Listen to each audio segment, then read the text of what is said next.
Hello दोस्तों, मैं फिर से हाजिर हूँ अपनी एक नई स्टोरी के साथ। आज मैं आपको एक गांव की कहानी सुनाना चाहती हूँ।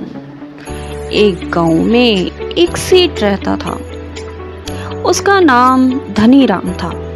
उसके पास अनेक खेत थे। उसके खेतों में बहुत से मजदूर व नौकर काम किया करते थे, परंतु धनीराम बहुत आलसी व सुस्त था। वह कभी भी अपने खेतों में काम करने नहीं जाता था। वह अपने काम पर ही कभी ध्यान नहीं देता था। इस कारण नौकर तथा मजदूर अपना मनमाना काम करते थे।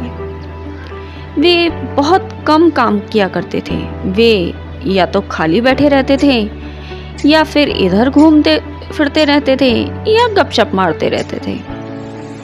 इस कारण ना तो खेतों में ठीक से जुताई हो रही थी, ना ही फसलों को समय पर पानी दिया जा रहा था, और ना ही उसमें ठीक प्रकार से खाद पड़ती थी।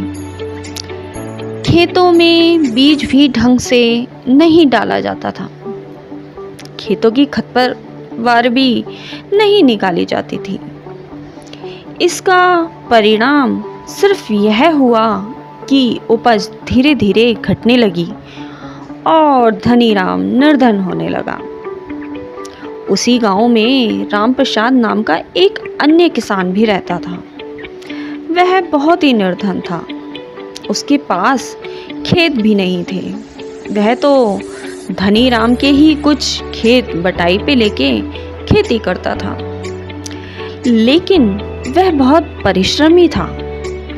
वह हमेशा मजदूरों के साथ खेतों पर जाता था और बहुत परिश्रम करता था। उसे काम करता देख दूसरे मजदूरों की काम करने की लगन भी बढ़ जाती थी। उसके खेतों में अच्छे प्रकार से जुताई और सिंचाई होते थे। उसमें अच्छी खाद भी पड़ती थी, अच्छे बीज बोए जाते थे और खरपतवार भी समय समय पर निकाली जाती थी।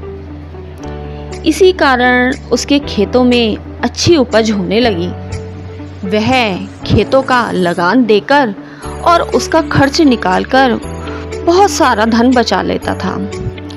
इस प्रकार वह धीरे धीरे धनी होने लगा। जब धनीराम बहुत निर्धन हो गया तो उसके ऊपर बहुत ऋण हो गया था। उसने अपने खेत बेचने का निर्णय किया।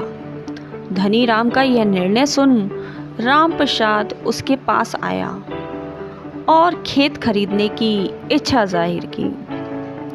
धनीराम को यह बात सुनकर बड़ा आश्चर्य हुआ। धनीराम ने राम प्रसाद से पूछा कि आपके पास इतना धन कहाँ से आया? वह तो उसके ही थोड़े से खेत बटाई पे लेके खेती किया करता था।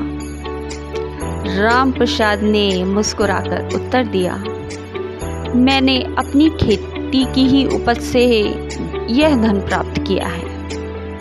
आप सदैव अपने नौकर और मजदूरों से कहते हो जाओ काम करो, जिससे मजदूर व नौकर के साथ लक्ष्मी भी चली जाती है। मैं सदैव अपने नौकर व मजदूरों से कहता हूँ आओ काम करें, जिससे मेरे घर लक्ष्मी आ जाती है। धनीराम राम प्रसाद की बात समझ गया। वह बोला, अब मैं भी अपने नौकर तथा मजदूरों के साथ मिलके काम करूँगा और फिर से धनी हो जाऊँगा। यह होती है सूझबूझ और इच्छा की पहचान और ताकत। धन्यवाद।